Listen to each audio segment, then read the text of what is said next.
going to give you 3 best practices to help you maximize the space on your resume. My name is Michelle Glover. I'm with Journey Unlimited. I'm a purpose to professional alignment coach. I help professionals discover their purpose and maximize it in the marketplace. So, the last video, I talked about what is the ideal length of a resume. Now I'm going to follow it up with what's the best ways to maximize the space on your resume.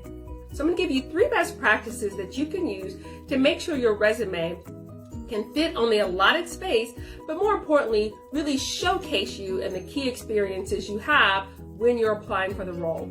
So the first one, very simple. Make sure you are maximizing the space. So that extra bolded font that you have, where you have your name, decrease that. The extra spaces that you have in your resume differentiating the roles, look at ways to decrease that. Now the key is your font should be a readable font to the reader, not to you.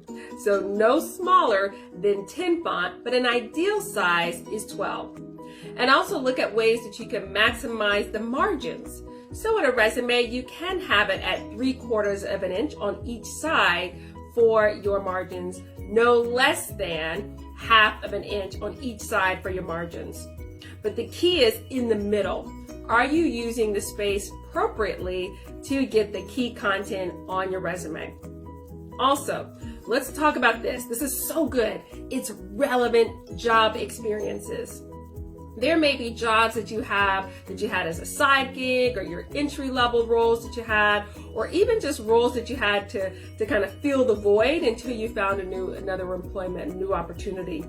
Those roles do not need to go on your resume, because your resume should be focused on the applicable job that you're applying for. Now the question is, where do you put those roles? You put those on your job application, because the application are all those roles that you've had that HR is going to use for the background check. So include those on your application, but the resume should focus on relevant experiences applicable to the role that you're applying for. And finally, and this one is so good, so make sure you have your notes and paying attention here.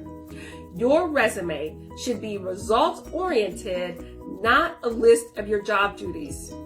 As an HR professional, I've seen many resumes, and what people did is they list the job responsibilities they had for each position. I can read out on a job description. What I want to know is the relevant experiences, the relevant results that you've had to contribute to the organization.